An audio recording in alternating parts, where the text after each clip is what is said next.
Maria Valtorta, une aube nouvelle. Partie 9. D'un char confortable descendent Zacharie, Élisabeth et Marie. Marie tient le petit Jean dans ses bras et Samuel, un agneau et une colombe en cage. Ils laissent leur monture devant l'écurie habituelle où s'arrêtent tous les pèlerins qui se rendent au temple. Marie appelle l'homme qui en est propriétaire et lui demande si aucun Nazaréen n'est arrivé la veille ou aux premières heures de la matinée. « Personne, femme, » répond le petit vieux. Marie s'en étonne, mais n'ajoute rien. Elle confie son âne à Samuel pour qu'il s'en occupe, puis elle rejoint ses deux parents. Elle explique le retard de Joseph. Quelque chose l'aura retenu, mais il viendra certainement aujourd'hui. Elle reprend le bébé qu'elle avait confié à Élisabeth et il s'approche du temple.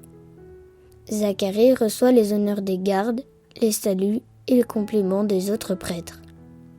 Il est splendide, dans ses vêtements sacerdotaux et sa joie de repère. Ils accourent en nombre à la cérémonie de la présentation du nouvel Israélite et s'affairent autour du petit groupe des femmes et du nouveau-né. D'autres personnes se sont approchées, poussées par la curiosité. Étant donné que Marie porte l'enfant dans ses bras, pendant qu'on se dirige vers l'endroit fixé, les gens croient qu'il s'agit de la mère. Mais une femme remarque : « Ce n'est pas possible. Vous voyez pas qu'elle est enceinte ?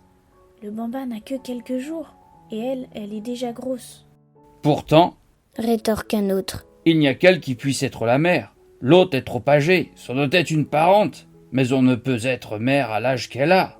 Suivons-les, et nous verrons bien qui a raison. Leur stupeur s'accroît quand ils voient que c'est Élisabeth qui accomplit le rite de la purification. Elle offre son agneau bêlant pour l'holocauste et la colombe pour le péché. C'est elle, la mère, tu as vu ? Non. Si. Les gens chuchotent incrédules encore. Ils font tant de bruit qu'un chut impérieux fuse du groupe des prêtres qui assistent au rite. Ils se taisent un moment, mais les chuchotements reprennent avec encore plus de force lorsqu'Élisabeth, rayonnante d'une sainte fierté, prend l'enfant et pénètre dans le temple pour le présenter au Seigneur. C'est bien elle. C'est toujours la mère qui fait l'offrande. Quel est donc ce miracle ? Que deviendra cet enfant, accordé à un âge si avancé à cette femme ? Quel signe est-ce donc là ? Vous ne savez pas ? Dit un homme qui arrive, tout essoufflé. C'est le fils du prêtre Zacharie, de la descendance d'Aaron, celui qui est devenu muet pendant qu'il offrait l'encens dans le sanctuaire. Quel mystère ! Et voilà qu'il parle de nouveau. La naissance de son fils lui a délié la langue. Quel esprit lui aura donc parlé et rendu morte sa langue pour l'habituer à garder le silence sur le secret de Dieu ? Mystère. Quelle vérité Zacharie connaît-il ? Son fils serait-il le Messie qu'attend Israël ? Il est bien né en Judée, mais pas à Bethléem, et non d'une vierge. Il ne peut s'agir du Messie. Qui donc est-il, alors ? Mais la réponse demeure dans le secret de Dieu, et les gens restent sur leur curiosité. Le rite est accompli. Les prêtres font maintenant fête à la mère et au bébé. La seule à laquelle on accorde peu d'attention, qu'on évite même avec dédain quand on s'aperçoit de son état, c'est Marie. Une fois les félicitations terminées, la plupart des gens reprennent la route. Marie veut retourner à l'écurie pour voir si Joseph est arrivé. Il n'est toujours pas là. Elle est déçue et reste pensive. Élisabeth se préoccupe de sa situation. Nous pouvons rester jusqu'à la 6e heure, mais ensuite, nous devrons partir pour être à la maison avant la première veille. Jean est encore trop petit pour rester la nuit tombée. Calme, mais triste, Marie lui répond : « Je resterai dans une cour du temple. J'irai voir mes maîtresses. Je ne sais. Je trouverai bien quelque chose à faire. » Zacharie intervient et présente un projet aussitôt accepté comme une bonne solution. « Allons chez les parents de Zébédée. C'est sûrement là que Joseph viendra te chercher. Et s'il ne devait pas venir, Il te sera facile de trouver quelqu'un pour te raccompagner en Galilée. Dans cette maison, il y a un continuel va-et-vient de pêcheurs de Génézareth. » Ils prennent la monture de Marie et se rendent chez les parents de Zébédée, qui ont donné l'hospitalité à Marie et Joseph 4 mois plus tôt. Les heures passent vite et Joseph n'arrive toujours pas. Marie maîtrise son inquiétude en berçant le petit, mais elle est pensive. En dépit de la chaleur qui les fait tous transpirer, elle n'a pas enlevé son manteau, comme pour cacher sa grossesse. Enfin, un grand coup à la porte annonce Joseph. Le visage de Marie rassénéré resplendit. Joseph la salue, parce qu'elle est la première à se présenter et à s'incliner respectueusement. « Que la bénédiction de Dieu soit sur toi, Marie. » »« Sur toi aussi, Joseph. Dieu soit loué, tu es venu. » Zacharie et Élisabeth allaient partir pour arriver chez eux avant la tombée de la nuit. « Ton messager est arrivé à Nazareth pendant que j'étais à Cana pour les travaux. J'en étais informé avant-hier soir et je suis parti sur le champ. Mais bien que je ne me sois pas arrêté en chemin, j'ai pris du retard parce que l'âne avait perdu un fer. Pardonne-moi. » »« C'est à toi de me pardonner d'être resté si longtemps, loin de Nazareth. Mais regarde, ils étaient si heureux de m'avoir avec eux que j'ai voulu leur faire plaisir jusqu'à maintenant. » »« Tu as bien fait, femme. Où se trouve l'enfant ?» » Ils entrent dans la pièce où se tient Élisabeth qui allaite Jean avant de prendre la route. Joseph complimente les parents pour la robustesse de leur enfant. Élisabeth l'enlève de son sein pour le montrer à Joseph. Mais il crie et se débat comme un écorché vif. Tout le monde rit devant ses protestations. Même les parents de Zébédée qui sont accourus apportant des fruits frais, du lait et du pain, ainsi qu'un grand plat de poisson pour tout le monde. Ils se mêlent à la conversation des autres. Marie parle très peu. Elle reste tranquille et silencieuse, assise dans son coin. Même lorsqu'elle boit une tasse de lait et mange une grappe de raisin accompagnée d'un peu de pain, elle ne dit presque rien et ne bouge guère. Elle regarde Joseph avec un mélange de peine et d'inquiétude.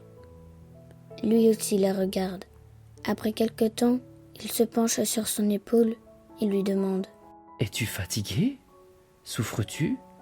Tu es pâle et triste. » »« Cela me fait de la peine de me séparer du petit Jean. Je l'aime bien. Je l'ai tenu sur mon cœur à peine né. » Joseph ne pose pas d'autres questions. L'heure du départ est venue pour Zacharie et Élisabeth. Le char s'arrête devant la porte et tous s'en approchent. Les deux cousines s'étreignent avec amour. Marie embrasse plusieurs fois le bébé avant de le déposer dans les bras de sa mère, déjà assise dans le char. Puis, elle salue Zacharie et lui demande sa bénédiction.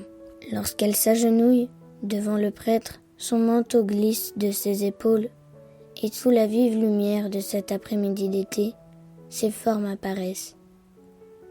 Pendant ce temps, Joseph est occupé à saluer Élisabeth. Le char s'éloigne. Joseph rentre dans la maison avec Marie, qui reprend sa place dans le coin le moins éclairé de la pièce. « S'il ne te déplaisait pas de voyager de nuit, je te proposerais de partir au crépuscule. La chaleur est vive dans la journée, mais la nuit est fraîche et tranquille. C'est pour toi que je le dis, pour ne pas trop t'exposer au soleil. Moi, je ne crains pas la canicule, mais toi... » »« Comme tu voudras, Joseph. Oui, je pense aussi que ce serait bien de voyager de nuit. » »« La maison est en ordre, tout comme le petit jardin. Tu verras ces belles fleurs.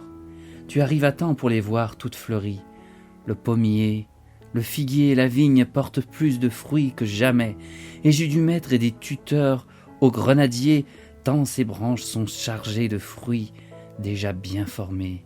Et puis l'olivier. Tu auras de l'huile en abondance. Il y en a une floraison prodigieuse, et il n'a pas perdu une seule fleur. Toutes ont donné une petite olive. Ton jardin est le plus beau de tout Nazareth. Même ta parenté s'en est étonnée. Alphée prétend que c'est un miracle. »« Ce sont tes soins qui l'ont créé. » »« Oh non, pauvre homme que je suis. Qu'ai-je donc fait, moi ? soigner un peu les arbres, arroser un peu les fleurs. Tu sais, je t'ai fait une fontaine au fond du jardin, près de la grotte, et j'y ai mis une vasque. Ainsi, tu n'auras pas besoin de sortir pour avoir de l'eau. Elle vient de cette source qui se trouve au-dessus de l'oliveraie de Mathias. Elle est pure et abondante. Je l'ai amenée par une rigole et j'ai fait un petit canal bien couvert. Cela me faisait de la peine de te voir aller à la fontaine du village et en revenir chargé de tes amphores remplis d'eau. Merci, Joseph, tu es bon. Fatigués, les deux époux se taisent. Joseph somnole même. Marie prie. Le soir arrive. Les hôtes insistent pour qu'il mange encore quelque chose avant de prendre la route. Joseph accepte du pain et du poisson. Marie se contenant de fruits et de lait. Vient le moment du départ. Ils montent sur leurs ânes. Comme à l'aller, Joseph a disposé le coffre de Marie sur le sien. Avant qu'elle ne s'installe, il vérifie que sa selle est bien fixée. Il observe Marie quand elle monte en selle, mais il ne dit mot. Leur voyage commence, alors que les premières étoiles se mettent à clignoter dans le ciel.